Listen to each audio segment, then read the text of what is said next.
Hello दोस्तों, कैसे हो आप सभी। आज मैं आपके लिए कहानी लेकर आई हूँ। एक माँ अपने बच्चों के लिए सबका मुकाबला कर सकती है। मोना और सविता जी एक स्कूल में अध्यापिका थी। सविता जी की उम्र लगभग 35 साल की थी। उनकी दो बेटियां थी। मोना 27 वर्ष की थी। उसकी शादी को 2 साल हुए थे।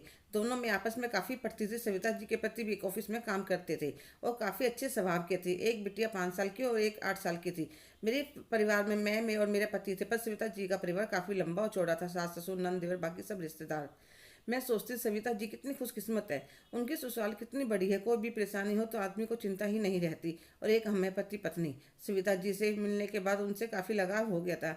आज सविता जी स्कूल में नहीं आई तो मैं दूसरी अध्यापिका से पूछा, सविता मैडम नहीं आई नहीं। उनके पति का एक्सीडेंट हो गया है वह काफ़ी सीरियस हैं। उनका फ़ोन आया था तो मैंने सोचा स्कूल से छुट्टी होते ही उनसे मिलने जाऊंगी। पर उससे पहले ही सारे स्कूल में खबर फैल गई कि सविता जी के पति नहीं रहे। मेरे तो हाथ पांव ही ठंडे हो गए। यह क्या हो गया उनके साथ। मैं उनके पास गई तो उन्हें कोई होश ही नहीं था। मैं घर आने पर अपने पति को सारी बात बताई तो वे कहने लगे, किस्मत के आगे किसका जो चलता है। शुक्र है उनका परिवार है उन्हें संभालने के लिए।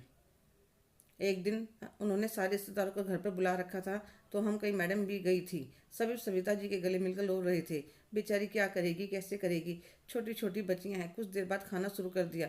मैं देख हैरान थी कि जो लोग कुछ देर पहले आंखों में आंसू भर कर रो रहे थे वह गर्मा गर्म पूरी और हलवा खाने में लगे थे। भाई यह तो बनवाना पड़ता है, रस्म है। उनका देवर कहने लग रहा था, अरे छोटू थोड़ी करारी पूरियां लेकर आ, या ठंडी हो गई हैं। मज़ा नहीं आ रहा। मैं सोच रही थी कैसे रिश्तेदार हैं। ऐसे खाना खा रहे हैं जैसे किसी के कहीं फंक्शन में शादी में आए हों। इनको देख कर लगता ही नहीं कि इनको कोई दुख वो तकलीफ है। महीने बाद ही सविता जी स्कूल में आने लगी। मैंने कहा, कुछ दिन और आप घर पर आराम कर लेती। नहीं मोना, अब सारी जिम्मेदारी घर की बच्चों की मेरे कंधों पर है। आपका तो काफ़ी बड़ा परिवार है मोना। अभी तुम मुझसे उम्र में काफ़ी छोटी हो, रिश्तों का इतना तजुर्बा नहीं है।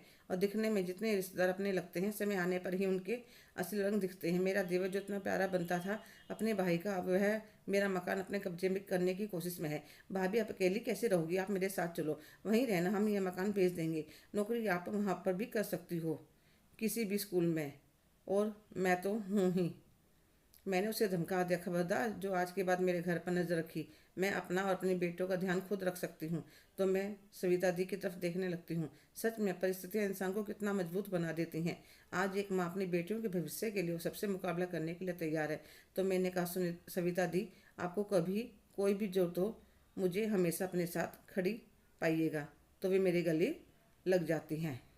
तो कैसे हो आप सभी। आज की कहानी आपको कैसी लगी कमेंट करके ज़रूर बताइएगा। अगर आप मेरे चैनल पर नए हैं तो प्लीज़ लाइक, शेयर, सब्सक्राइब करना ना भूलें। धन्यवाद।